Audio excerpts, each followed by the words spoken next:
이 혼탁한 정치권의 회초리를 들어줄 여의도 군기반장들 보수 큰삼촌 전원책 변호사, 민주당 맏형 박지원 전 국정원장 두 분 모셨습니다. 안녕하십니까? 네, 예, 안녕하세요. 네, 어서 오십시오. 예. 반갑습니다. 근데 시작하자마자 말에 의패가 있습니다.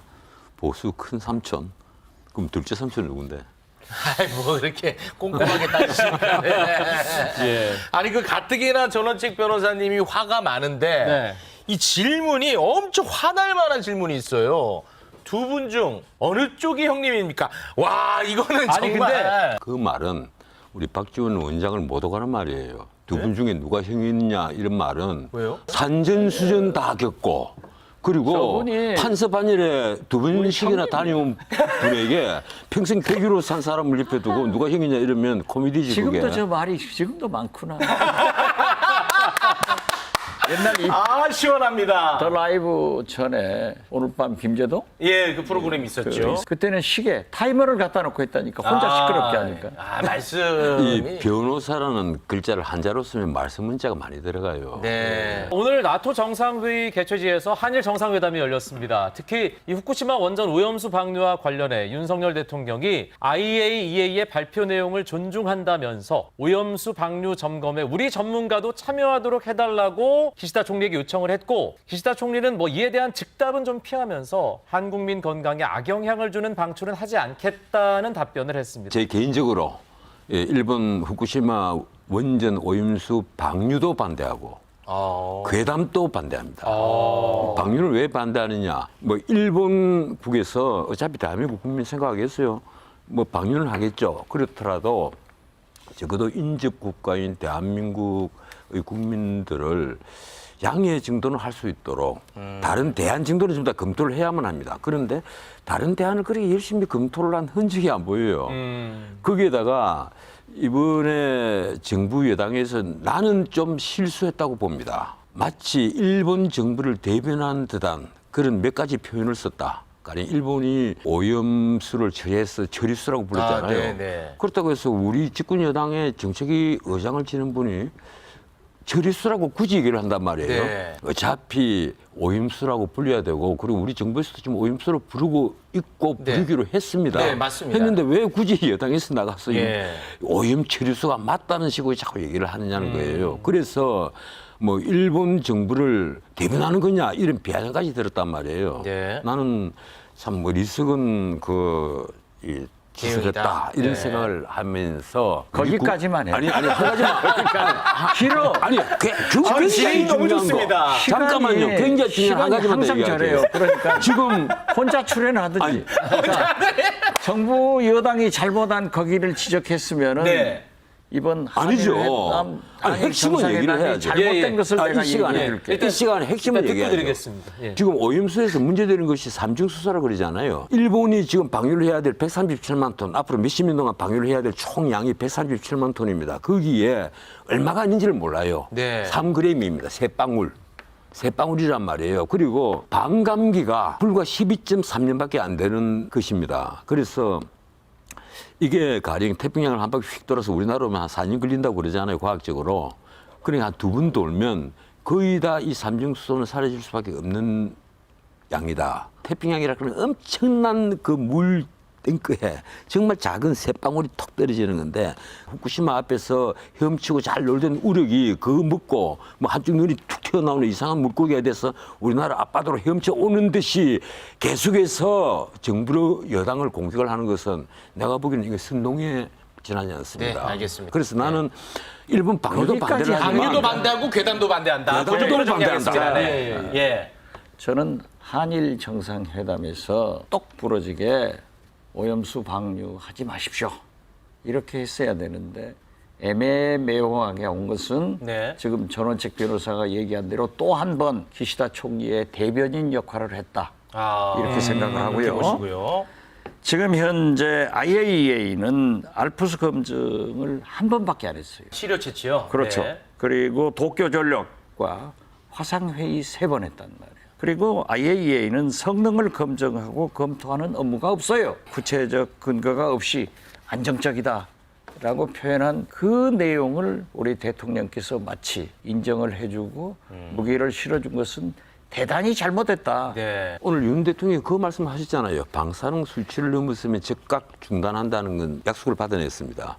물론 아니, 기시다 총리의 그거야. 답변이 물론 당연히, 잠깐만요. 당연히 문제가 얘기 좀 되면 합시다. 해야죠. 아무리 제가 나이가 훨씬 어리지만 얘기를 좀 합시다. 과학자들이 제시한 그 수준을 넘어선 것이 확인이 되면 네. 즉각 방류를 중단한다. 그리고 그 방류하는 과정에 한국 전문가가 참여하도록 한다. 네. 국가원수로서 하실 말씀은 나는 했다고 봐요. 네. 왜 그런가 하면 지금 대한민국이 이 시간에 우리는 방류를 반대한다 이래봤자 그게 무슨 실효성 있는 얘기가 되겠어요. 아니, 한일- 대한민국이 반대한다는 의사는 분명히 밝힐 수 있는 거지. 그게 무슨 효과가?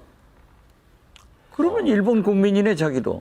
저는 오히려 그런 것보다는 만약에 방사능 수치를 넘어선 것이 발견이 되면 일본의 모든 수산물을 전면 수입 금지한다라든가 이런 실효성이 있는 경고를 하겠습니다. 네네. 차라리 그런 것 예. 같거든요.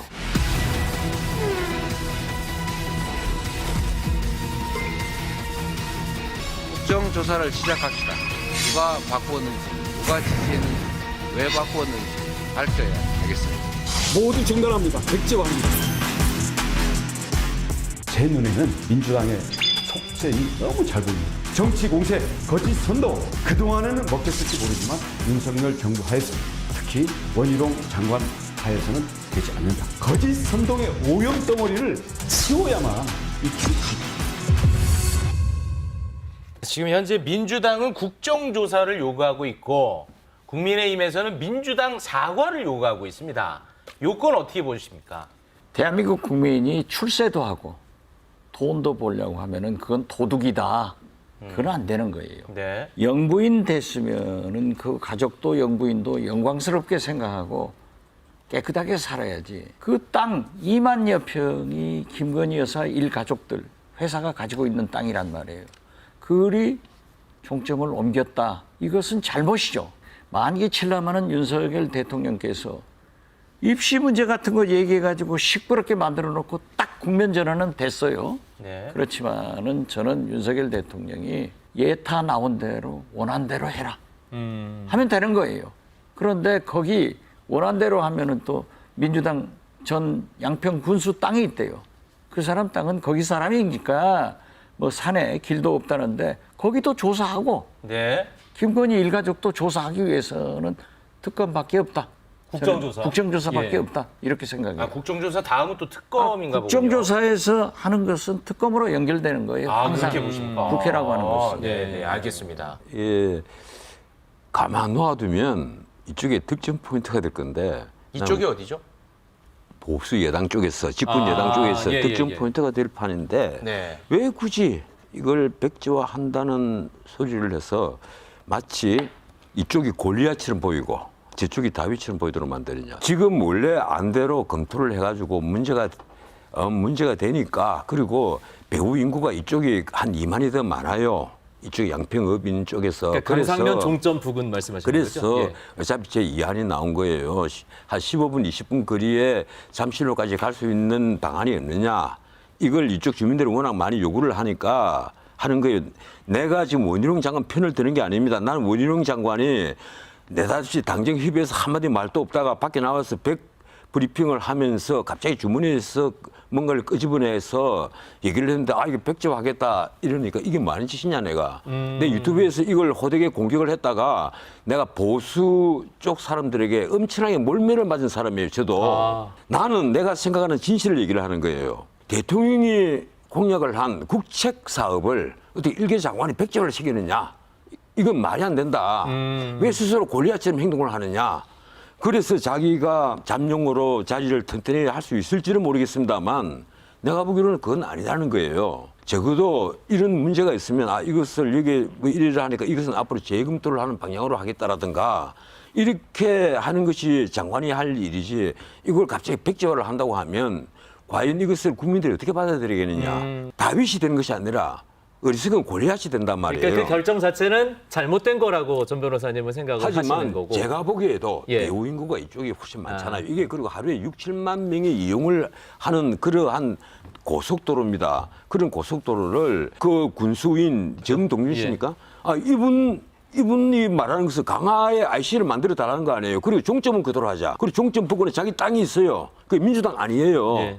그럼 그대로 하면 L자로 휘어집니다. 그럼 고속도로가 이 세상에 어디 있어요? 전원책 변호사님, 원희룡 장관의 그 결정 자체는 조금 문제가 있다고 느끼셨다. 근데 안을 따져보니까 수정안, 변경된 안이 좀 더 나은 것 같다. 그렇게 이제 말씀을 하셨고요.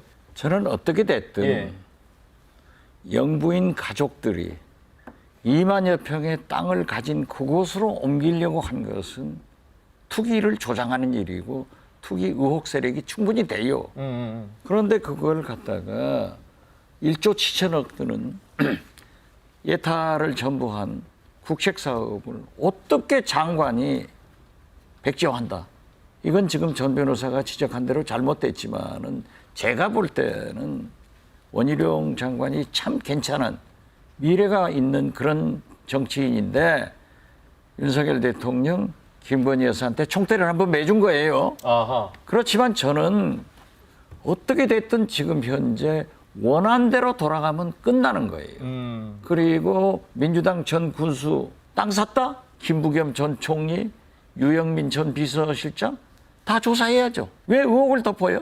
양쪽 다 그냥 다 조사하면 해야죠. 된다. 자, 민주당은 우선 L자로 꺾였다. 이걸 하려면 마을을 없애야 돼요. 환경 파괴가 더 심해지고 문화재 지역도 파괴가 돼요. 교각도 40m 교각을 넣어요. 민주당은 과거에 여러 번 거짓 선동으로 정치적인 재미를 봤던 것처럼 후쿠시마 오염수 문제하고 양평 고속도로 김건희 특혜 의혹 이걸 가지고 총선을 치르려고 하는구나. 제 눈에는 민주당의 속셈이 너무 잘 보입니다. 내가 장관직을 내려놓고 정치를 그만두는 한이 있더라도 이 부분에 대해서는 더 이상은 안 통한다. 네, 원희룡 장관의 그 유튜브 강의 이거는 해초리감인지 아니면 칭찬감인지 평가를 좀 부탁드리겠습니다. 저는 회초리감이죠. 왜 경기도 양평 고속도로를 가지고 해남 땅끝 마일, 경상도 울릉도까지 국론이 분열되냐고요. 이건 그럴 일이 아니에요. 예타를 한 대로 원안대로 돌아가면 되는 거예요. 그러면 다 끝나요. 왜 저렇게 복잡하게 끌고 가냐 이거예요. 원희룡 장관이 저렇게 한 것은 사실은 본인도 여러 군데서 공격을 받으니까 그런 겁니다. 뭔가 하면 공격이라고? 예, 이번에 백지화 선언이 있고 나서 여론조사 결과가 몇 군데 나왔는데 그중에 뭐 대표적인 것이 지난 월요일 발표된 리얼미터 여론조사잖아요. 예. 거기에 당장 이 윤 대통령에 대한 국정 지지 긍정 평가가 2.9%포인트 떨어졌단 말이에요. 전체적으로는 그렇죠. 예, 부정평가는 정반대로 2.9%포인트 그대로 올라갔습니다. 네. 그럼 그걸 뭘 의미하느냐. 리얼미터에서 그대로 발표를 했어요. 우리가 분석한 원인은 서울 양평 고속도로 백지화 딱 그것이다.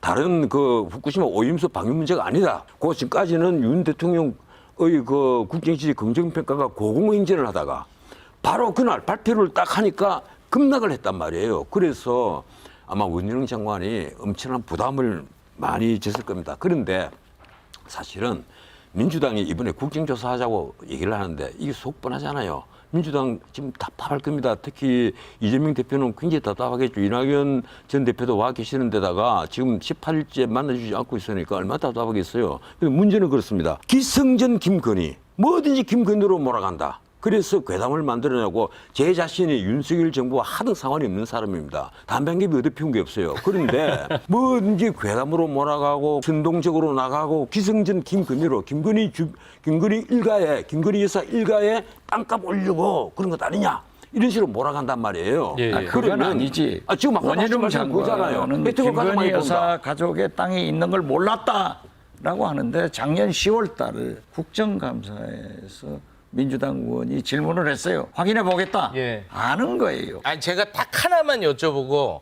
다음 주제로 예. 좀 넘어가겠습니다. 아니 뭐 문제가 있어 보이면은 그거를 취재하고 보도하고 문제 제기하고 그럴 수는 있는 거지 않겠습니까? 근데 뭐 예를 들어서 지금 특혜 의혹을 제기하는 보도에 대해서 언론사에 대해서 박성중 의원 같은 경우에는 좌편형 언론 끝까지 책임을 물을 테니 각오해라. 이렇게 되면은 뭔가 문제 제기를 파고들 수 있는 기회를 박탈당할 수 있지 않겠습니까? 질문할 수 있는 기회. 저는 내가 늘 얘기하지만 네. 이 권력자에게 누구든 어떤 형식이든 질문을 할 수 있고 네. 그리고 권력자는 반드시 그 답을 해야 된다 이 생각을 합니다. 그리고 질문은 이미 주어졌어요. 네. 여기에 김건희 여사 땅이 있다고 해서 이렇게 원안이 좋은데 이렇게 대안을 이란 내 가지고 이렇게 인터체인지 만들고 여기다 JCT까지 연결시킨 거 아니냐. 그런데 거기에 대한 대답은 이미 나왔지 않습니까? 그 대안을 내놓은 것도 윤석열 정부가 아니고 전 정부에서 용역을 주어서 대안이 나온 것이고 JCT는 분기점에 불과하고 그리고 강화 인터체인지를 만들자고 한 것은 바로 민주당이다. 그리고 양평 국민들이 원하는 것이다. 요 전체가 지금 진실입니다. 팩트입니다. 한 말씀만 드릴게요. 진실은 아주 한 말씀이 곳에 몇 있습니다. 왜 그런가 하면요. 고속도로를 만들면 그걸 이용하는 사람이 많아야 되고 배우 인구가 많아야 된다는 얘기예요. 네, 알겠습니다. 그리고 이른바 가성비가 좋아야 됩니다. 그러면 어느 도로가 편리하냐? 그건 전문가 10명 중에 8, 9명이 대안을 선택을 하긴 해야만 한다. 이 얘기를 해요. 네, 알겠습니다. 어제로 예정됐던 이재명 민주당 대표와 이낙연 전 대표의 만찬 회동이 비 때문에 다음 주로 일단 연기됐습니다. 그런데 정치권에서는 이걸로 또 말들이 많습니다. 아, 하필 비가 오네 이거였는지, 아이고 마침 비가 오네 였을지 어떻게 보시는지 일단 박지원 원장님께 먼저 드리겠습니다. 만남을 강행했다고 하면은 오늘 아침 신문에 국민은 빗속에 신음하는데 너희들은 만나고 막걸리 마셨냐 할 거예요. 저는 취소 잘했다고 생각해요. 네. 그러나 그렇게 분열의 길로 싸우는 것은 윤석열 대통령이 바라는 민주당이 되는 거고 네. 저는 어떠한 경우에도 두 분이 소통해서 윤석열 정부에 대한 잘못에 대한 대여 투쟁을 강하게 해야 된다. 어떠한 경우에도 민주당의 최대의 개혁 혁신은 단합이다. 그리고 강한 민주당이 되는 거다. 김대중 총재는 79석을 가지고 정권 교체를 했고 115석을 가지고 노무현 대통령을 당선시킨 정권 재창출을 했어요. 이런 민주당이 되도록 두 사람이 손을 잡고 나가야지 네. 분열의 길로 간다고 하면은 내년 총선에 필패하고 정권 교체 못해줘. 그 길로 가겠느냐? 잘 조정해서 나갈 것이다. 네. 저는 그렇게 봐요. 분열은 절대 안 알겠습니다. 된다. 안 되죠. 회동 불발 어떻게 보셨습니까? 아니 근데 어느 쪽에 줄 서신 거예요? 어느 쪽에 줄 서신 거예요? 어느 쪽에 줄을 서신지. 친명입니까? 비명입니까? 귀하는 예. 박근혜한테 줄 섰다가 망했잖아. 아니죠. 나는 박근혜 나는 줄안 서. 대통령을 저처럼 나는 가장 많이 김대중 비판을 한 대통령한테 보수정이 줄을 썼지. 있었습니까? 지금도 김대중계야. 나는 살아있는 권력에 지금까지 줄 쓴 적이 단 한 번도 없습니다. 가서 섰다가 그리고 김병준 그 비대위원장 시절에 정권을 준다게 그럼 조광현 한번 예, 예. 해볼까? 자, 그거밖에 없는데 자, 무슨 자꾸 라인은 이상한 얘기를 합니까? 끊으시고요. 라인은 끊으시고 그런데 회동 불발에 대해서 어떻게 지금 생각하시는지. 왜 우리 국민들이 그 이낙연 전 대표와 이재명 대표가 만나는데 이렇게 관심을 가지면 됩니까? 그건 뭔가 하면 이재명 대표가 과거에 다른 야당의 그 영수들이 대표들이 하지 않은 일을 하고 있단 말이에요. 어떤 대통령 선거에 떨어지자마자 국회의원에 출마를 했죠. 보궐선거에. 그리고 당 대표가 돼서 방탄조끼를 4벌 입었다니 3벌 입었다니 온갖 소리가 나왔잖아요. 거기에다가 지금 한번 보세요. 당장 법원에 지금 확인되기로는 8일 한 중순경부터는 한 주일은 법원에 2번 재판을 받아야 되고 한 주일에 3번 공직선거법 사건까지 3번을 받아야 됩니다. 그렇다 그러면 일주일에 절반 이상을 법원에서 살아야 돼요. 이런 판에 당대표에 대한 사법 리스크는 민주당의 사법 리스크가 된다. 당의 사법 리스크가 된다. 그래서 내려놓아라. 박영선 전 장관 같은 경우는 공직권을 내려놓아 달라 이렇게 업소까지 했잖아요. 네. 그래야만 민주당이 살 길이 보입니다. 이런데도 이재명 대표 절대 안 내놓습니다. 내려놓으면 그것이 자기가 다시는 돌아오지 못한다는 걸 알고 있기 때문에. 네. 그래서 끝까지 버틴단 말이에요. 그러면 이낙연 전 대표가 이제 6월 24일 귀국을 했는데 가만 생각해 보니까 지금 급하게 만나봤자 나올 어떤 합의점이 없어요. 어차피 이재명 대표는 최악의 경우를 생각해서 혁신이라는 걸 만들어 놓았단 말이에요. 그래서 정치의 지역자도 모르는 김은경 교수를 혁신위원장으로 턱 데려다 앉혀놨는데 네. 거기 첫 번째 한 거라고는 그겁니다. 불체포 특권에 대해서 그러면 우리 다 같이 박수 쳐서 앞으로 불체포 특권 포기합시다 이랬는데 결국 어떻게 됐어요? 첫 번째 열린 의총에서 그게 안건으로도 채택이 안 됐어요. 네네. 그 정리를 말은 좀, 네. 말뿐이다는 겁니다. 네. 결국은 이번에 명락회동이 날씨가 쨍쨍해서 그대로 이루어졌다 하더라도 이낙연 대표는 이낙연 대표대로 낯을 붉히고 나왔을 것이고 아하. 이재명 대표는 이재명 대표대로 우라를 삼키면서 나왔을 것이다. 예. 그래서 어차피 네, 정리가 좀 나는 윤석열 대통령한테 깨질 확실히 것에 줄 섰구나. 깨지는데 깨지는데 일단은 뭐 다음 주에 만난다니까 그 만남 이후에 또 우리가 평가를 하면 될 것 같고요. 두 분 감사합니다. 예, 네, 고맙습니다. 감사합니다.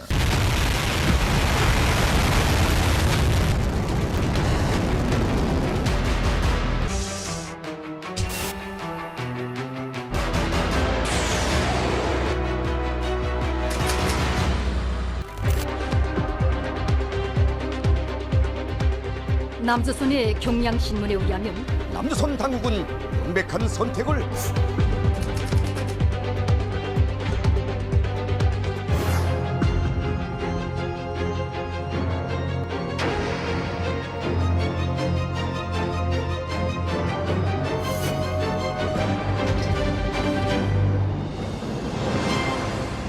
북한 전문가시죠. 양무진 북한대학원대학교 총장과 나눠보겠습니다. 총장님 어서 오십시오. 안녕하십니까. 예.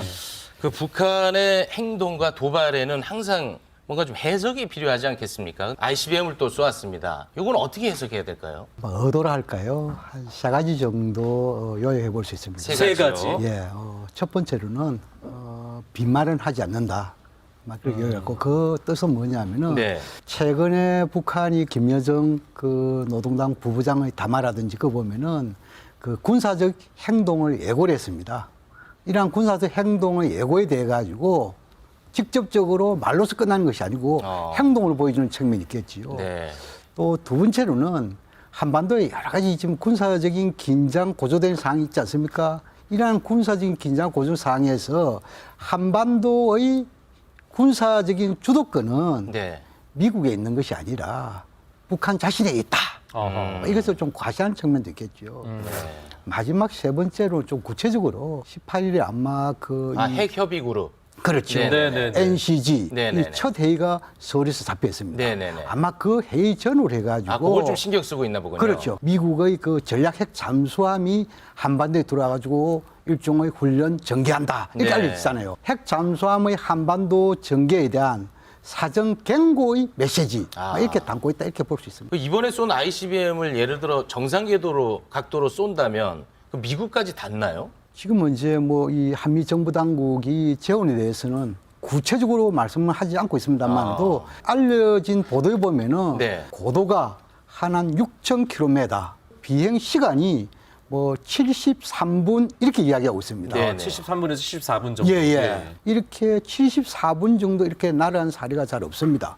정상 각도로 쐈다 하면은 미국의 그 동부 지역에는 워싱턴, 뉴욕 다 포함되겠죠. 네. 뭐 어찌 보면 대륙간 탄도미사일 자체라는 것은 전 세계 대륙을 사정거리로 두고 있다. 네네. 이런 측면을 봤을 때 상당히 무시무시한 무기다. 이렇게 이해하면 될 것 같습니다. 네. 그러니까 북한이 어제까지 이틀 연속 미국 정찰기가 자신들의 경제 수역 상공을 여러 차례 침범했다고 주장하는 담화문을 발표했습니다. 나는 위임에 따라 우리 군의 대응 행동을 이미 예고했다.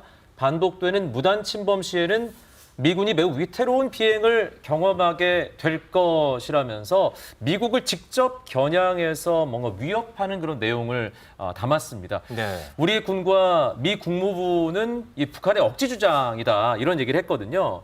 이건 뭐 어떻게 해석을 해야 되는 상황인가요? 미국의 그 이 정찰기가 소위 북한에서 말하는 네. 경제 수역, 네. 뭐 북한은 그 주권 지역에 이렇게 이야기하고 있습니다. 여기서 한 번 더 만약에 예를 들어 가지고 침범해서 정탐 활동을 한다라고 한다면은 네. 아마 여기에 대해서는 객추라든지 네. 또는 납포라든지 어... 이런 것을 아마 예고하는 것이 아니겠느냐 네. 이렇게 볼 수 있어요. 근데 침범한 거는 사실입니까? 그래서 이제 이 부분에 대해서 네. 조금 논란이 있을 수 있습니다. 한국과 미국은 경제 수역 배타적 경제 그렇죠. 예. 이게 대해서는 배나 비행기가 항행, 배도 다니고 비행기도 다닐 수 있는 이런 자유의 이런 원칙이 있잖아요. 네. 이게 있단 말입니다. 네. 그래서 이것은 거기에 들어간 것에 대해서는 위반이 아니다. 이렇게 주장하고 있고 북한은 경제 수역도 북한의 주권 범위 안에 들어가기 때문에 여기에 들어오면 위반이다. 이렇게 이해하고 있습니다. 영공의 개념으로 북한은 그렇죠. 뭐 주장을 하는 영의 영공 거군요. 개념을 다 있잖아요. 이렇게 되고 있죠. 이 경제 수역 또한 북한 입장에서는 방공 식별 구역 있지 않습니까? 네네. 아디저 이래가지고 뭐 중국, 한국, 일본 다 있잖아요. 격평적 있으면도 타국의 비행기가 허락을 받지 않을 경우에는 밖으로 쫓아내는 이런 것이 지금 관리되어 있지 않습니까? 네. 그런 측면에 봤을 때 북한은 아마 경제 수역이 우리가 소위 말하는 북한식 방공 식별구역으로 규정을 하고 있는 것이 아니겠냐. 저는 그렇게 봅니다. 사실은 북한이 항상 우리 이제 대한민국을 지칭할 때 남조선이라는 표현을 썼었는데 대한민국의 군부는 대한민국의 군부 깡패들은 이 대한민국이라는 표현을 쓰면서 이건 어떻게 보세요? 남북 관계와 북미 관계가 좋을 때 뭐 대한민국 이렇게 표현해 주면은 우리에 대한 존중 뭐 이런 측면에서 뭐 그렇게 기분 나쁜 용어는 아니겠죠. 네. 그러나 지금 현재 보면은 남북 관계, 북미 관계가 상당히 좋지 않다는 그런 측면에 봤을 때 이 대한민국 표현을 썼다는 것은 뭔가 호의적인 표현은 아니다 이렇게 봐야 되겠죠. 네. 그럼 뭐냐? 결국은 지금까지는 북한이 남측 또는 남조선 뭐 이렇게 표현했는데 여기서 대한민국을 표현했다는 것은 통일을 지향하는 특수관계가 아니라 일반적인 국가관계로 보겠다는 것 아니냐. 한일관계 국가관계잖아요. 한중관계 국가관계잖아요. 이런 선상에서 남북관계도 이러한 일반적 국가관계를 보려는 것이 아니겠냐. 이렇게 보이고 만약에 국가관계도 평화적으로 교류하고 대화하고 협력하면은 또 그것 또한 나름대로 의미가 있을 수 있어요. 그러나 지금의 상황 때는 적대적인 공생관계로 볼 수 있단 말입니다.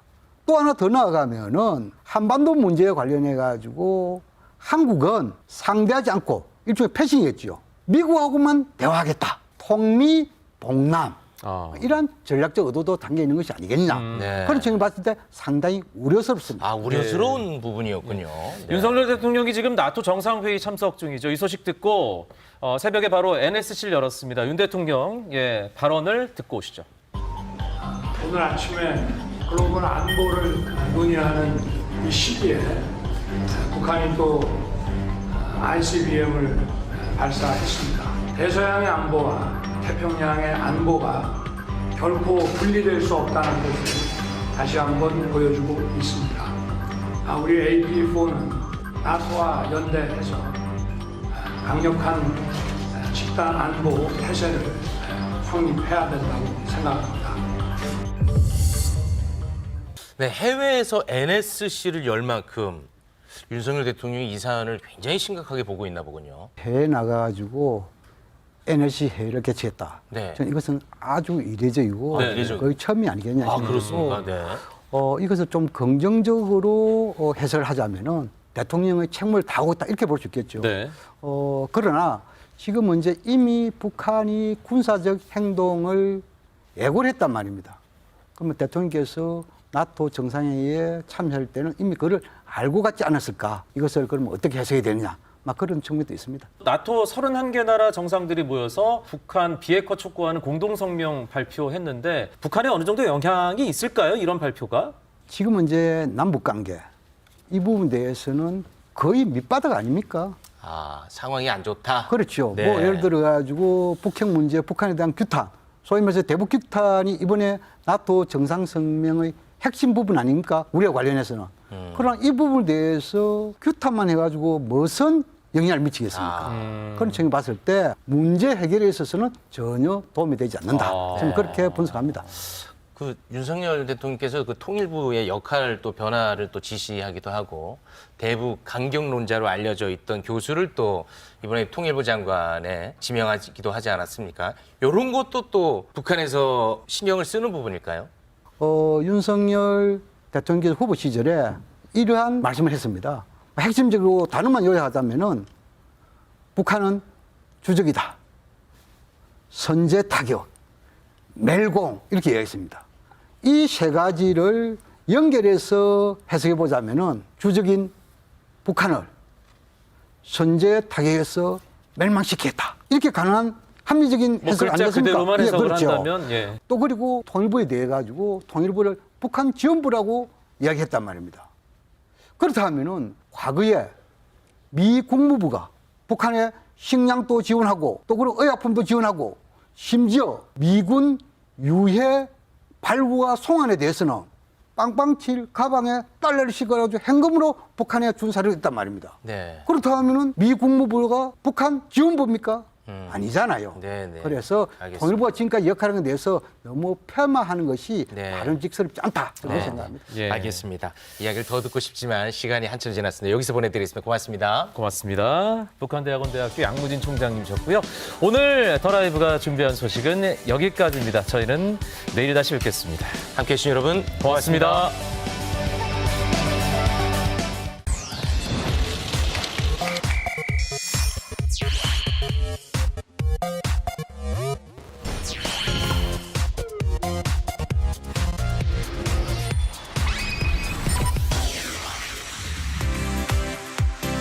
안녕하십니까. 더라이브의 최욱.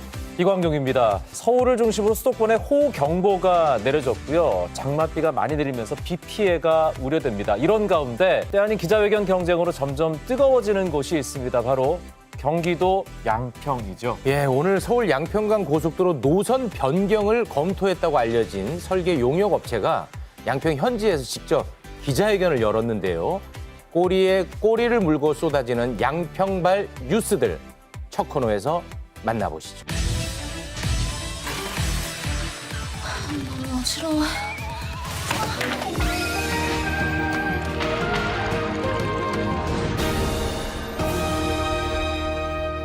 어서 오십시오. 네, 안녕하세요. 안녕하세요. 네, 비 오는데 오시느라 고생 많으셨습니다. 고맙습니다. 불러주셔서 감사합니다. 네. 예, 입맛을 살짝 돋우는 코너 이름하여 밑반찬 뉴스 먼저 만나보실 텐데요. 오늘의 밑반찬은 어떤 내용인지 영상으로 준비했습니다.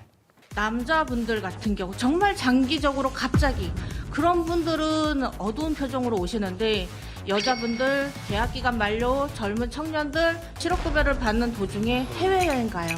그리고 자기 돈으로 내가 일했었을 때 살 수 없었던 샤넬 선글라스를 사든지 옷을 사든지 이런 식으로 즐기고 있습니다. 실업급여가 악용되어서 달콤한 보너스라는 뜻으로 시력급여라는 말이 나오지 않도록 해야 된다는데 공감하겠습니다. 네, 노동청 담당자가 실업급여 개편을 위해서 연 공청회에서 한 발언이에요. 여자들은 실업급여로 해외여행 간다. 명품이나 옷을 산다. 이거 어떻게 들으셨습니까? 이게 극단적인 상황을 일반화시켜서 저런 자리에서 얘기하는 것은 조금 좀 적절하지 못하다라는 생각이 들고 실업급여는 꼭 밥 먹는 데만 사용해야 된다. 그런 규정은 없잖아요. 네. 옷이 부족하면 옷이 살 수도 있고 여름에 눈이 부셔서 선글라스도 살 수가 있는데 사치하는 여성 이런 이미지를 주는 것은 옳지 못하다라는 좀 생각이 듭니다. 하지만 실업급여 이 부분은 분명히 제도적인 개선이 필요해요. 네. 왜냐하면 고용보험기금이 지금 10조 3천억 원 적자예요. 복지는요 지속 가능성이 있어야 해요. 그렇죠. 지금 이렇게 적자인 상황에서는 실업급여 더 이상 드릴 수가 없어요. 그래서 지급 요건이라든지 지급 수준 이런 것들은 분명히 제도적인 개선을 해야 되는데 네. 이런 식으로 실업급여 받는 분을 악마화하는 식은 결코 옳지 못하다라는 생각이 들고 네. 또 하나 이제 걱정스러운 것은 이 실업급여 담당자 이분 또 공격을 당할 것 같아서 이분 개인적으로 공격을 하지 않으셨으면 좋겠다. 네. 그런 개인적인 바람도 있습니다. 이분 말을 또 정치인이 받아가지고 그러니까요. 그러니까 이런 부분들은 정치적으로 네. 이용 안 했으면 좋겠어요. 네네. 그리고 청년층이 아무래도 취업이 워낙 어렵고 수급자들이 많다 보니까 MZ세대들 사이에서 이 뉴스가 관심이 상당히 높은 뉴스가 네. 됐습니다. 실제로 이 온라인 커뮤니티에 올라온 댓글을 모아봤거든요. 자, 그러면 뭐 울면서 신청해야 되나요? 돈 없어서 도시락 카드 쓰는 애들이 탕수육 시켜 먹으면 안 된다는 논리랑 똑같다. 해고당해서 기분 안 좋은데 실업급여라도 나오면 당연히 기분 좋지. 전 국민이 우울증 걸린 상태가 기본이어야 만족하나. 이 성별 갈라치기, 세대 갈라치기를 하고 있다. 이게 좀 따끔하고 신랄한 반응이 나오는데 장윤선 기자는 어떻게 보셨어요? 샤넬 선글라스 뭐 이런 등등 해외여행 등등 이런 것들은 여성에 대한 혐오 발언 그리고 특히 이제 청년층에 대한 혐오 발언으로 들릴 수 있습니다. 네. 관련해서 보니까요. 2017년부터 2021년 7월까지 부정수급한 통계가 발표가 됐어요. 고용노동부에. 네. 1.3% 전체 중에 그리고 금액으로 하면 3.9%로 조사가 돼 있습니다. 그러니까 소수의 부정수급자가 있을 수가 있어요. 그리고 네. 부정수급자를 적발하기 위해서 밤낮 없이 고용노동부 공무원들이 노력하고 있습니다. 전체를 일반화해서 전부 무슨 다 잘못 받는 것처럼 발언하는 것은 대단히 잘못돼 있다라는 말씀을 좀 드릴 수 있고요. 그리고 고용보험을 무슨 공짜로 받는 것처럼 프레임을 잡고 있습니다. 특히 아까 장 소장님께서도 뭐 드릴 수가 없다. 적자기 때문에 이런 얘기를 하는데요. 고용보험은 다른 사회보험과 똑같습니다. 고용주가 O, 내가 O, 반반씩 내서 우리 국민연금 반반 내잖아요. 그런 것처럼 똑같이 반반씩 내서 본인이 실업 상태에 놓였을 때 그것을 받아가는 겁니다. 자기가 낸 기금을 자기가 찾아가는 이런 상황인 거예요. 특히 우리는 하한선으로 받고 있는 분들이 굉장히 많이 있습니다. 상한선이 얼마냐면 하루에 6만 6천 원. 그다음에 하한액이 얼마냐면 하루에 6만 1,568원. 별로 차이가 없습니다. 많이 받으면 200, 적게 받으면 190. 요걸로 한 달 사는 겁니다. 2022년 기준으로 해서 163만 명 가운데 119만 명이 하한액을 수령하고 있어요. 네. 이거를 근데 하향하고 폐지하겠다?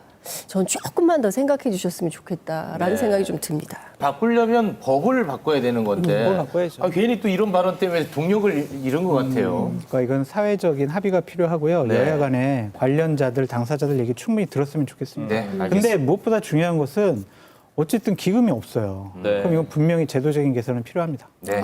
관련해서 정부가 내는 기금에요 2% 냅니다. 나머지는 다 이제 고용주가 내고 가입자가 내는 거고요. 정부가 내는 포션은 2%라는 거고요. 고용보험이요? 예, 그렇습니다. 그리고 사실 제도를 희화화할 때 이렇게 제일 먼저 시작하는 게 바로 도덕적 해이가 되는 겁니다. 그래서 이런 공격은 좋지 않다. 네. 이런 말씀을 꼭 좀 드리고 정부가 내는 싶습니다. 기금을 2%라고 하는데 2% 내지만은 고용기금이 다 이제 소진이 되면은요. 정부가 공공자금 관리기금에서 꿔줘요. 이게 국민 세금이에요. 이걸 2%라고 얘기하는 것은 좀 무리가 있는 지적이죠. 꼬리에 꼬리를 물고 열흘 넘게 팔팔 끓고 있는 뉴스가 있는데 서울 양평간 고속도로 종점 누가 왜 바꿨는지 속 시원히 알 수가 없습니다. 대체 이 일이 어떻게 진행돼 왔는지 먼저 주제 영상 보시겠습니다.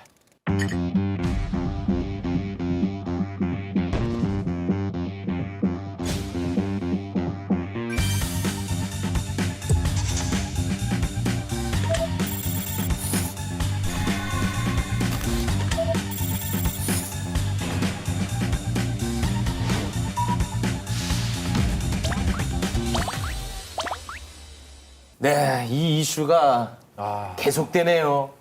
좀 쉽지 않은데 누가 왜 종점을 변경했나 나름대로 이렇게 좀 많이 들여다보고 있습니다만 아직까지 저는 답을 못 찾았습니다. 기자님은 답을 좀 찾으셨는지요? 저도 답을 못 찾았습니다. 네. 그리고 저는 매일매일 쏟아지는 뉴스를 따라가야 되잖아요. 어마어마해요, 양이. 예, 근데 따라가다 보면 또 새로운 뉴스가 나오고 네. 따라가다 보면 또 새로운 뉴스가 나와서 저도 지금 길을 잃고 있습니다. 그러시면 안 어디서부터 됩니다. 다시 네. 시작을 해야 될지. 저 법인 추적하고 있어요.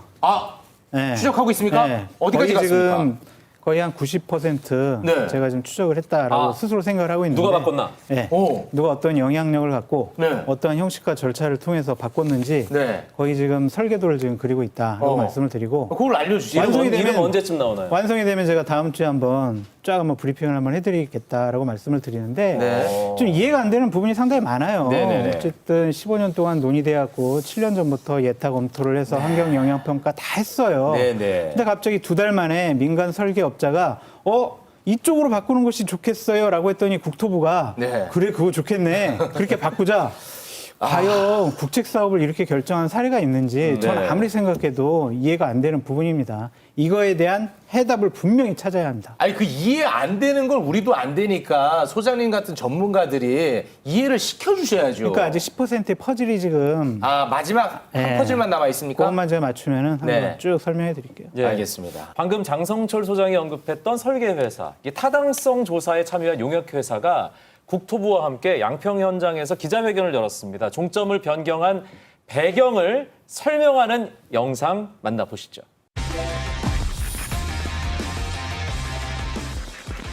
여기에 IC를 만들었을 경우에는 이 도로 자체가 굉장히 선행이 불량합니다. 그리고 교통량 자체가 적습니다, 여기가.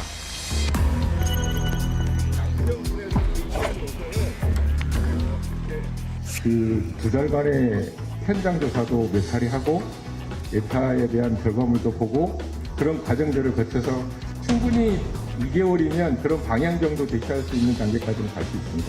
타당성 조사 내용의 중간 결과를 공개할 용의가 있으신지 좀. 저희가 우려스러운 거는 저희가 이걸 숨길 이유는 하나도 없습니다. 다만 이게 공개됨으로 인해서 지금 과정 중에 있는 것들이 또 다른 논란을 계속 제기하고 있기 때문에 그래서 지금 고민하고 있는 부분인데요. 네. 원안의 예비 타당성 조사 2년 걸렸거든요. 네. KDI가 했잖아요. 예. KDI 국책연구기관입니다. 근데 용역업체는 2달이면 충분히 새로운 대안을 마련할 수 있다라고 주장을 하고 있어요. 요거 어떻게 받아들여야 될까요? 상식적으로 납득이 잘 안 되지 않습니까? 굉장히 신중을 기해서 2년여 기간에 걸쳐서 연구한 것을 2달 만에 아무리 민간 업체라고 한다 하더라도 네. 이것의 공신력을 좀 얻기가 쉽지 않은 것 같다라는 생각이 좀 들고요. 네. 그리고 무엇보다 원안 노선에서 55%가 변경이 됐습니다. 그러면 이것은 국토부 사정을 잘 아는 관계자들에 따르면 이거는 새로운 길이다. 새로운 노선이다. 이걸 가지고 같은 노선이라고 주장하면 이것은 말이 안 된다라고 얘기를 하고요. 어제 김동연 지사도 밝혔지만 이 실제로 조사 비용 가운데 한 15% 이상이 넘어가면 이거 예타 다시 해야 된다는 얘기가 나오고 있거든요. 네. 그렇기 때문에 이 정도 변경된 아니라면 아마도 이것은 예타를 새로 해야 될 가능성이 원점에서 다시 해야 된다. 그렇습니다. 네. 원점에서 다시 검토해야 되는 것이고요. 그리고 지금 보면 예타용이다. 예타를 통과하기 위해서 그냥 양서면으로 했던 거야. 네. 강상면을 원하는 주민들이 많고 이게 훨씬 교통량도 많기 때문에 일로 가야 돼라고 주장을 하는데요. 예타가 아무것도 아닌 게 아니라요. 예타가 되면 이것을 중심으로 해서 타당성 검토도 하고 그다음에 뒤이어서 후속 조처로 환경영향평가도 하고 전략환경영향평가도 하고 여러 가지 조치들을 하면서 이 안을 밀어가는 방향으로 하는 것이지 이거 그냥 예산 따려고 하는 거야. 이건 절대 아니라는 겁니다. 그렇죠. 예, 내부적으로도 특히 전문가들 사이에서도 이거 너무 이상하다라는 얘기가 계속 나오고 있고요. 특히 국토부 공무원들이 많이 괴로워한다. 이런 얘기가 나오고 있습니다. 예. 어떻게 보세요? 이게 예비 타당성 조사의 무용론까지도 이제 거론이 되는 저는 이 용역업체를 처벌해야 된다고 생각이 들어요. 네, 왜냐하면 2021년도 그러니까 작년에 1월 달에 국토부에서 용역을 해요. 자, 양평하고 서울하고 이 고속도로를 내는 데 있어서 용역과업 지시서라는 것을 문서를 통해 가지고 이걸 입찰을 시킵니다. 네. 거기에 이제 타임 스케줄이 있어요. 2가지 중요한 사항인데 하나는 예비 조사에만 3달. 그리고 본 조사해 가지고 최종 결론 내는데 1년. 그런 타임 스케줄이 다 있어요. 네. 근데 그 스케줄을 다 무시하고 여기는 예비 조사, 검토, 대안, 결과 보고까지 2달 만에 끝냈어요. 이거는 국토부의 지시사항을 제대로 이행 안 한 거예요. 이렇게 국토부의 지시사항을 이행하지 않는 이 업체는 분명히 처벌해야 된다라는 농담조로 저는 얘기하고 싶은데 아무리 민간업체가 이렇게 능력이 있다고 하더라도 정부가 권위 있는 정부의 기관이 지난 2년 동안 용역 타당 보고서, 예타 이런 거 다 검토했잖아요. 네. 근데 어떻게 2달 만에 이거를 바꿔요? 이거는 합리적인 설명이 필요해요. 네. 우리는 그럴 수 있어요. 능력적으로 얘기하기에는 네. 너무 의문점이 많습니다. 이 부분은 제가 계속 이상하게 생각해도 되는 거죠. 안 혼나겠죠. 계속 이상하게 생각하셔도 돼요. 예. 그 국토부하고 용역업체는 아까 잠깐 말씀을 네. 하셨지만 이 변경안이 원안보다 교통량 수용도 더 많이 하고 그리고 경제적으로도 훨씬 좋다. 뭐 이런 얘기를 하거든요. 그래서 변경안이 더 좋은 거다 이렇게 얘기하는데 근거가 있는 얘기입니까? 첫 번째 하나씩 좀 따져볼 네. 필요가 있는데요. 교통량은 강상면이 양서면보다 일일 교통량이 한 6,000대 정도가 더 많다. 이게 맞네요, 바로 그러면. 국토부의 주장입니다. 22,000대, 예, 16,000이죠. 그렇습니다. 예. 그런데 여기에 한 가지 흠이 있어요. 뭐냐? 교통량을 분석하면서 IC가 반영된 데는 강상면이고요. 양서면은 IC를 안 넣습니다. 나들모. 그렇습니다. 똑같은 동등한 비교가 아닌 것이 확인이 된 거예요. IC가 오늘 있으면 자연스럽게 교통량이 그렇습니다. 많이 증가하죠. 그렇습니다. 동류항이 아니네. 그렇습니다. 그렇기 네. 때문에 이것은 똑같은 조건을 놓고 과학적으로 비교했다고 하기에는 조금 어폐가 있다라는 얘기가 나올 수 있을 것 같고요. 네. 두 경제성. 번째는 경제성이죠. 이 경제성을 입증하려면 두 가지가 필요합니다. 하나는 비용 편익 분석이라는 BC, 그다음에 또 하나는 이제 AHP라고 해서 사업 타당성 검토를 하는데 더 중요한 게 이 BC 비용 편익 분석이라는 거예요. 네. 이게 제일 중요한데 이걸 안 했습니다. 안 했어요? 예, 안 했어요. 안 한 것이고 그러면 비교를 할 수가 없잖아요. 똑같은 내용을 가지고 똑같은 수치를 동등하게 비교를 해야 되는데 두 가지 교통량 그리고 경제성 두 가지에서 하나씩 결여가 돼 있기 때문에 이것을 제대로 분석했다. 이렇게 보기엔 좀 그러니까 원하는 근거가 비용 편익 분석이 되어 있고 그렇습니다. 변경안은 이거 자체가 안 돼 있다고요? 그렇습니다. 원안 같은 경우에는 비용 편익 분석이 0.82, 그다음에 AHP라고 하는 사업 편익 분석은 0.508. 사업 타당성 검토를 해서 0.5를 넘으면 되는데 0.508이에요. 간신히 아주 넘었네요. 간신히 넘은 겁니다. 원안이. 근데 지금 만약에 강상면 안으로 바꾸게 되면 도로가 일단 2.2km가 늘어나지 않습니까? 네. 그럼 공사 비용이 또 늘어나요. 이렇게 되면 통과할 수 있겠냐, 어렵지 않겠냐라는 얘기가 나옵니다. 그러니까 저는 기본적으로 국토부에서 또한 설계 용역사에서 뭐 대통령 처가 일가와 관련된 땅 거기에 특혜를 주기 위해서 이런 식으로 노선을 바꿨다고 생각하진 않아요. 네. 근데 하지만은 국토부나 뭐 용역회사에서 발표한 여러 가지 자료나 내용들을 보면 앞뒤가 안 맞는 것들이 너무 많고 처음 해명했던 것과 지금 나중에 해명했던 것이 다른 경우가 많아요. 네네. 몰랐대요. 왜 그때는 이런 얘기 안 했어? 그랬더니 몰랐대. 이거 가지고 어떻게 설명할 수가 있느냐. 국민들과 야당과 언론을 어떻게 납득시킬 수가 있느냐. 네네. 해명을 하시려면 정확하게 일관되게 한꺼번에 종합적으로 하셔야 의혹제기가 이제 그만하고 안 되거든요. 네네. 분명히 17일 날 국회 상임위가 열리잖아요. 원희룡 장관 거의 출석을 하고. 네. 그럼 민주당에서는 그동안 양평군과 국토부에서 왔던 여러 가지 공문들 다 분석 끝냈을 거예요. 네. 그 관련해서 지금까지 했던 해명과 다른 부분들이 있으면은 네. 상당히 곤혹스러운 부분이죠. 알겠습니다. 경기도지사가 또 참전했습니다. 함께 보고 오겠습니다. 예, 김동현 경기지사 기자회견. 심지어 서울시까지 9개의 지자체와 기관을 포함하면서 경기도만 싹 빠진 이례적인 협의였습니다. 불과 6개월 만에 전체 노선 27km 중에서 55%가 바뀐 이유는 무엇입니까? 도대체 누가, 왜, 어떤 절차를 통해 노선을 변경했는지는 밝혀지지 않고 있습니다. 네. 무려 경기도지사인데 궁금증이 저랑 비슷하네요. 네. 양평구는 경기도잖아요. 그렇습니다. 그런데 경기도 경기도를 양평군이죠. 패싱했다? 뭐 이런 얘기가 사실 그게 또 그 송파에서 하남을 지나서 가기 때문에 그렇죠. 경기도 관할 이 있죠. 기초자치단체들이 많이 그렇습니다. 들어 있잖아요. 하남만 들어가 있는 게 아니고요. 광주시도 포함이 돼 있어요. 경기도 광주시. 그렇습니다.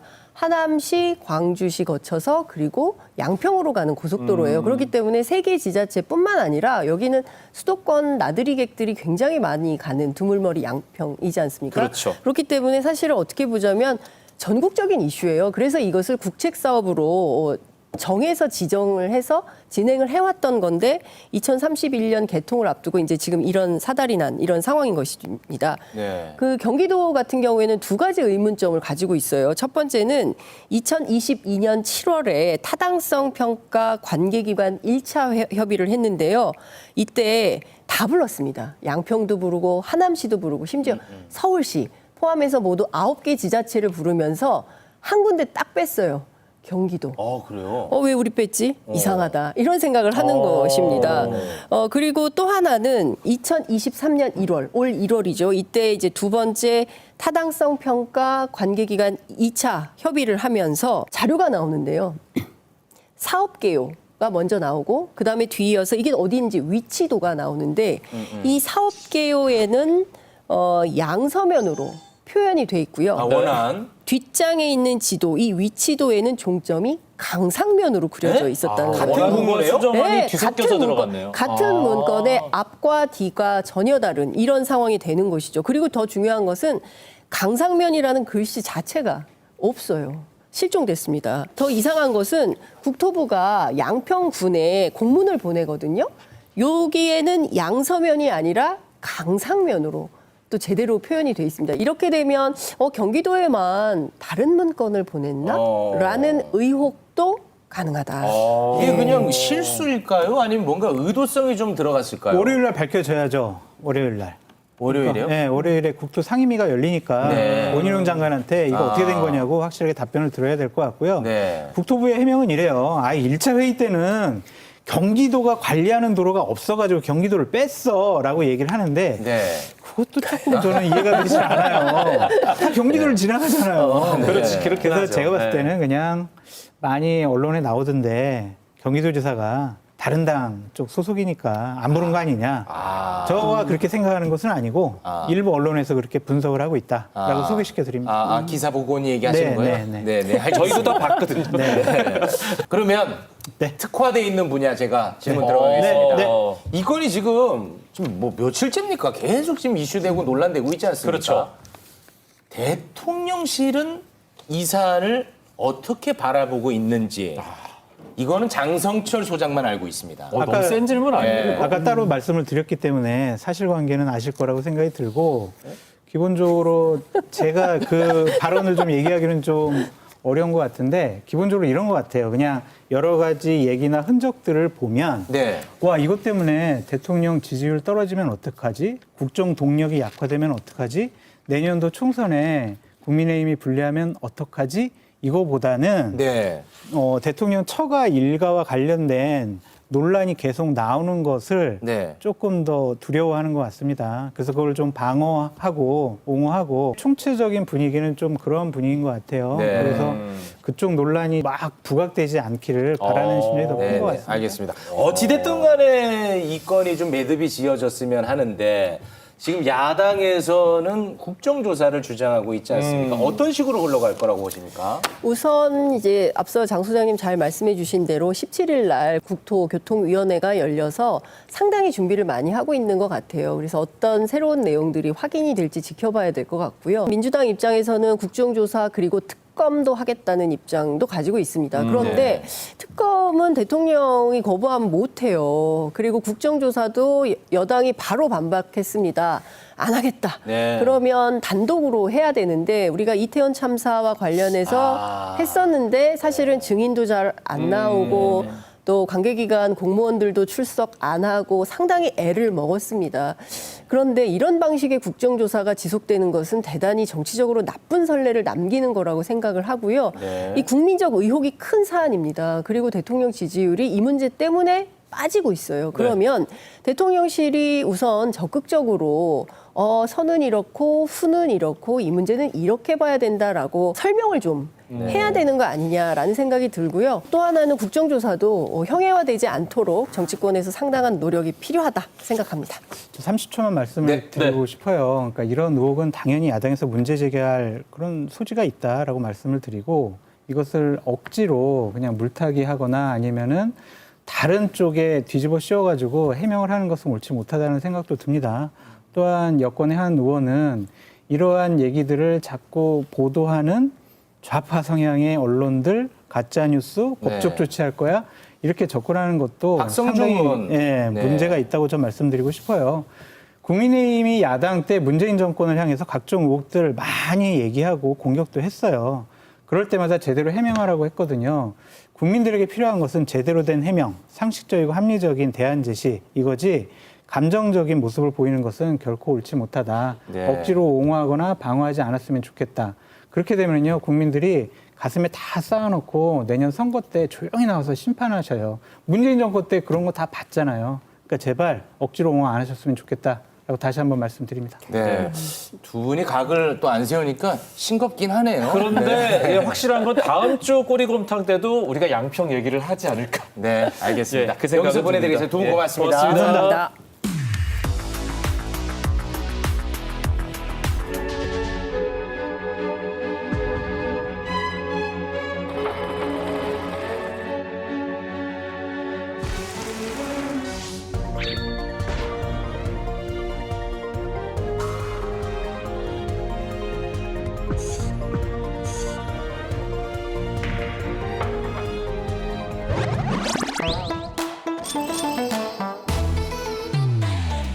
도사님들 짱! 명지대 특임교수 박정호 도사, 한양대 겸임교수 김광석 도사 두 분 나와 주셨습니다. 아유, 고맙습니다. 네. 아유, 도사님. 용돈입니다. 아유, 도사님 고맙습니다. 왜 여기만 주고 나는 네. 안 주세요. 네. 아, 우리 이 두 도사님들은 시키는 걸 다 해서 참 좋아요. 네, 고맙습니다. 자, 오늘 그 두 분 다 경제 도사로 모셨으니까 네. 하반기 경제 전망 도사처럼 정확하게 해주셔야 됩니다. 기대를 좀 한번 해보겠습니다. 알겠습니다. 네. 정부는 하반기 경제 전망 네. 상반기는 좀 좋지 않았지만 네. 하반기는 좋을 거다. 네. 뭐 이런 표현을 지금 하고 있는데 맞아요. 우리 두 도사님들은 어떻게 예측을 할지 날씨로 한번 좀 표현을 해주시면 어떨까 싶습니다. 햇살이 빛날 것인가? 네. 날씨로 표현하면 예. 짙은 먹구름이 아직 남아 있어요. 그러나 폭풍우가 조금 거치는 느낌. 아직 바닥은 젖어 있습니다. 하늘도 아직도 굉장히 검어요. 그러나 폭풍우는 거쳐가는 느낌. 하늘을 봤더니 먹구름이 있는데 그 군데군데 파란 하늘도 숨어 있다. 좋은데요? 아, 도사님이 더 신통해 보입니다. 이게 파란 하늘이구나. 그렇구나. 이 도사님이 더 신통해 보입니다. 고맙습니다. 구름 사이에 파란 하늘. 왜냐하면 보통 네. 저희 같은 고객들은요 듣고 싶은 얘기 해주는 분이 좋거든요. 그렇군요. 예, 부터 뭐 기분 좋게 시작하는데 일단 지금 네네. 상황이 어떤지부터 좀 체크를 해보겠습니다. 네. 왜냐하면 제가 이 부모님 보시면 좀 걱정하실 텐데 이제 주식이 상당히 지금 엉망이거든요. 네. 많이 그래서 밀렸어요?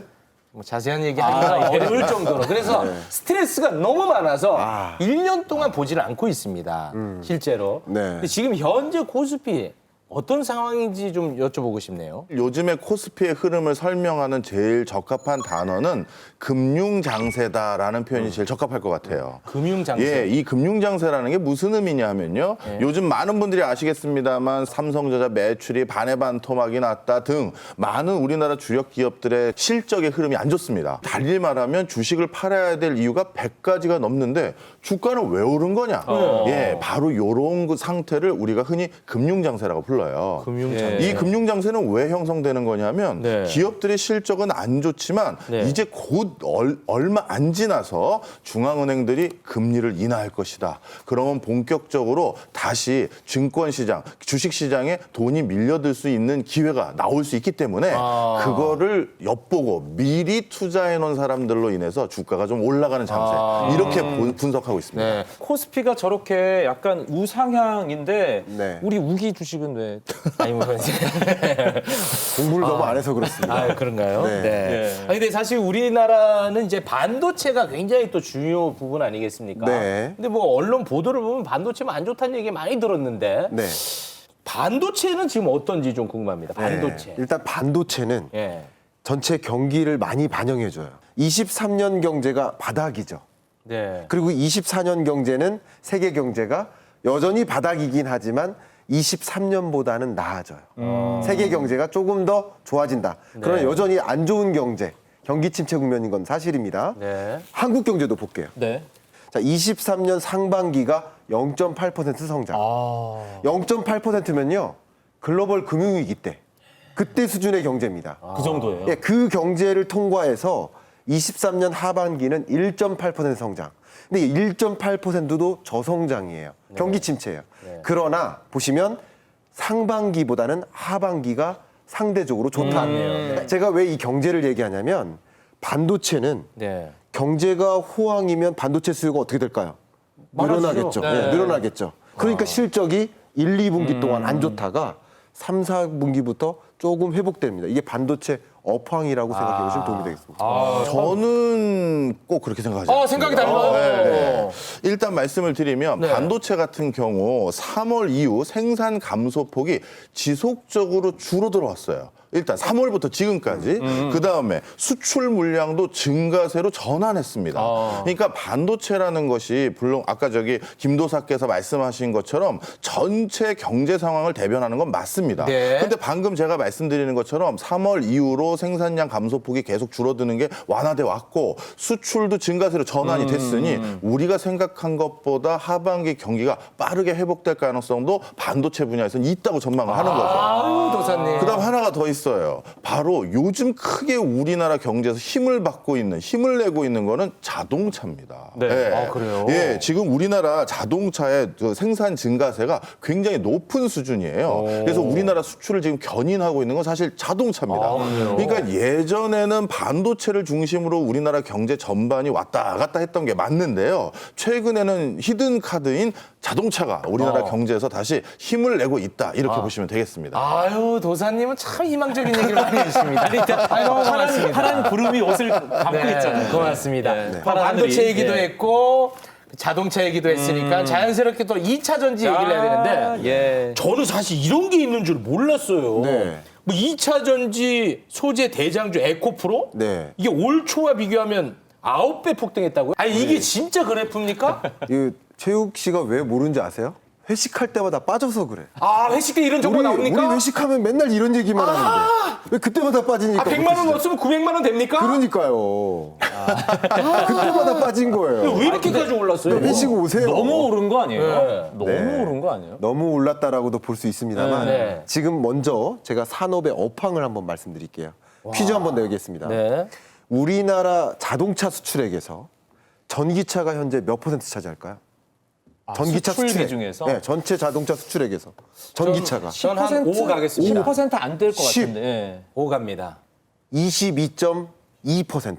많이 이건 그때 중에 한 더군다나 대가 넘는다고요? 이미 5%는요 4년 전이에요. 굉장히 빠른 속도로 전기차의 수출 비중이 늘어요. 퀴즈 하나 또 낼까요? 네. 현재 노르웨이의 신차 판매 중에 노르웨이에 판매되고 있는 전기차의 비중 신차가 이건 50% 넘는다. 몇 퍼센트? 50%? 67% 또 보겠습니다. 몇 퍼센트? 뭐 내 돈 또 아니고 회식에 참석하세요. 70 갑니다. 왜 이렇게 70. 회식에 참석을 안 하시는 거예요? 70. 네. 지금 93%. 왜? 와. 추산컨대 97% 정도 왔습니다. 제가 무슨 말씀을 드리냐? 그만큼 전기차의 비중이 절대적으로 많이 늘어나고 있어요. 그럼 전기차에 반드시 필요한 소재가 뭐예요? 하나. 2차 전지. 그게 2차 전지예요. 그만큼 미래 유망한 산업으로서 보고 있기 때문에 에코프로를 비롯한 주요 2차 전지 주식이 크게 늘고 있다. 상승세가 유지되고 있다. 이렇게 볼 수 있는 거죠. 근데 이 도사님은요 오른 다음에 얘기하죠. 뭐. 도사님 들어가도 될까요? 저는 조금 반대 의견 얘기하겠습니다. 그 이유를 말씀드릴게요. 저 회사가 나쁜 회사라는 의미가 아니에요. 네네네. 주식이라는 건 상당히 많은 부분이 심리적인 영향도 당연히 받습니다. 맞아요. 그런데 언제부턴가 우리나라의 2차 전지가 당연히 우리 김 도사님이 말씀하신 것처럼 전도 유망한 산업이 됐고 그 과정에서 어떤 회사를 투자하면 좋을까에 대한 옥석을 가리기 위한 노력들을 많이 했어요. 네. 자, 그런데 그 과정에서 어떤 일이 생겼느냐? 바로 우리 같은 개인들. 재작년 그 전에 주식시장 얼마나 좋았습니까? 그때는 우리 모두 코스닥의 작은 회사들 아니면 유망할 것 같은 회사들은 손 안 댔어요. 네. 전부 뭐 네이버, 카카오, 뭐 카카오뱅크, 뭐 삼성전자 등 대장주, 우량주만 손을 댔죠. 네. 자, 그런데 그런 회사들의 주식이 지금 60%대 수준으로 정점에 비해서 70%대로 떨어졌어요. 그런데 이런 대장주들은 단기간에 그렇게 주가가 다시 반등하지가 않습니다. 맞아요. 그래서 마음 쓰리고 있는데 내 돈 언제 원금 회복되나 이러고 있는데 네. 그 옆에서 우리가 쳐다보지 않았던 코스닥 시장은 너무 빠르게 급변하는 종목들이 많거든요. 그런데 그중에서 벌써 어떤 회사는 떡상에 떡 상상에 뭐 이런 종목들이 있다는 거예요. 그게 뭔데 하면서 사실 잘 모르시는 분들 2차 전지가 어떤 분야인지 어떤 회사를 투자했는지 모르시는 분들조차도 자금이 많이 흘러갔어요. 이런 흐름이 언제 또 있었느냐? 글로벌 금융위기 때도 똑같이 있었어요. 코스피 우량주 시장에서 재미를 못 보니까 원금을 빨리 회복해야 된다라는 이유 때문에 그때부터 코스닥 시장이 조금 탄력을 받은 적이 있거든요. 지금도 그런 면이 섞여 있습니다. 그래서 방금 우리가 보여드렸던 그 회사 같은 경우는요. 증권사 전문가들도 주가에 대한 적정 주가 평가를 당분간 중단하겠다고 발표했어요. 왜냐하면 이제는 뭔가 어느 선이 적정 주가입니다 얘기하기가 본인들도 이제 주저되는 상황까지 된 거죠. 이런 부분도 같이 공존하고 있다라고 이해하시면 되겠습니다. 네. 지금부터는 물가 얘기를 좀 한번 해보겠습니다. 이 보도를 보면은 네. 물가가 뭐 내렸다, 뭐 이런 가격 저런 가격 내렸다라는 거를 많이 접하는데 네. 체감으로는 말이 안 돼요. 장 보러 가면 예.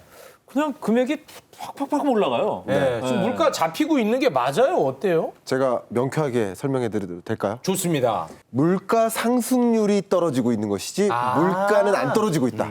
상승률이 떨어진다. 이걸 말씀드리겠습니다. 자, 이 펜이 하나 있어요. 네. 1,000원짜리였어요. 2,000원으로 오릅니다. 몇 퍼센트 올랐죠? 100% 올랐죠. 100%. 2,000원에서 3,000원 오릅니다. 몇 퍼센트 올랐죠? 50% 50%. 계산 못 하십니까? 예. 자, 보세요. 물건의 가격은 1,000원에서 2,000원, 1,000원 올랐죠? 2,000원에서 3,000원, 또 1,000원 올랐죠. 상승률은 절반으로 근데 줄어든 물가 거지. 상승률은 떨어졌죠. 맞아. 물가는 안 떨어지지만 물가 상승률이 떨어지는 겁니다. 보시는 것처럼 22년 7월에 6.3%를 기록하고 2.7%까지 떨어진 거예요. 물가 상승률이 떨어진 거예요. 근데 이걸 어떻게 해석하냐면 22년 가격보다 6.3%나 올랐는데 22년 한 해 동안 거기서 2.7%가 또 오른 거죠. 그러니까 물가는 안 떨어져서 물건의 가격이 떨어진 적이 없어요. 물가를 보면 그럼 쭉 올라가는 거네요. 그렇죠. 물가를 물건의 보면. 가격은 계속 여전히 오르고 있는 것이다. 중앙은행에서는 어쨌든 목표 물가 제도가 2%라는 목표 물가로 이루도록 이끌도록 노력하는 것이니까 물가 상승률이 안정화됐는지를 지켜보지만 우리 서민 입장에서는 물가가 더 중요한 거죠. 그렇죠. 네. 근데 이런 와중에 또 뭐 지하철, 버스 요금 이거 다 오른다는 보도가 있던데. 뉴스 나왔잖아요. 이 물가는 언제쯤 잡히나요? 사실 지금 아직까지 물가가 잡힌다라는 확실한 시그널이 없는 것 같습니다. 그래요? 제가 두 가지를 가지고 왔는데요. 우리가 언론을 통해서 많이 접하게 되는 물가 지수는 소비자 물가 지수입니다. 근데 이 소비자 물가 지수는요. 2021년, 2022년, 2023년의 흐름을 보면 2022년까지 쭉 오르다가 소비자 물가 지수는 어떻게 2023년부터 쭉 내려가기 시작했죠. 요 지표만 보면 야, 물가 잡혀가고 있는 것 같은데 이렇게 생각하죠.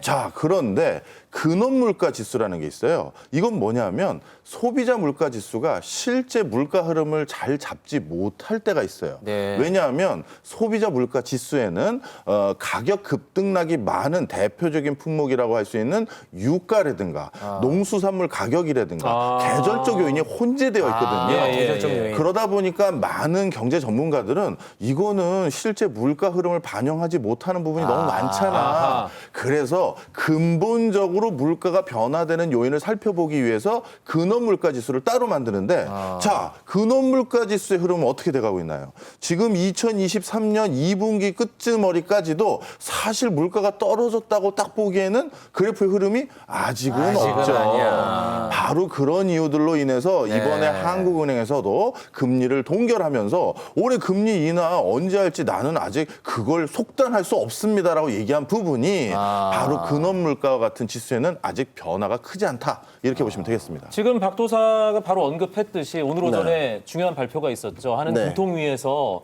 금리를 동결했습니다. 이거 어떻게 봐야 됩니까? 금리를 인상해야 될 이유, 동결해야 될 이유 다 각각이 100가지씩 넘어요. 근데 미국의 기준금리와 한국의 기준금리의 격차가 이미 역사상 최대치인데 1.75죠. 그렇죠. 1.75에서 다다음 주에 2%로 또 올라갑니다. 포인트가. 미국 금리는 올려요? 미국 금리는 올려요. FOMC 무조건 올리나요? 올릴 가능성이 0.25% 거의 포인트? 90%라고 볼 수 있겠습니다. 그러면 격차가 더 커지고? 더 커지죠. 그럼에 따라 나타날 후폭풍이 걱정이 되죠. 그러니까 금리를 인상해야 되는 게 아니냐라는 질문하고 비슷해요. 그런데 대외적으로 보면 금리를 인상해야 될 것 같은데 대내적으로 우리나라 경제 상황을 보니 도저히 인상할 상황이 아닌 거예요. 예를 들면 우리나라 경제가 아까 말씀드린 것처럼 1.4%로 경기 침체예요, 현재. 경기 침체이기 때문에 금리를 인상하면 경제가 더 어려워질까 봐 못 올리는 거예요, 첫 번째. 두 번째는 금융 불확실성. 최근 새마을금고 부실이라든가 몇몇 금융사 부실, 부동산 PF 부실 이런 거 걱정되잖아요. 이런 것들 때문에 금리를 추가적으로 인상하면 더 큰 문제가 나타날 것 같아요.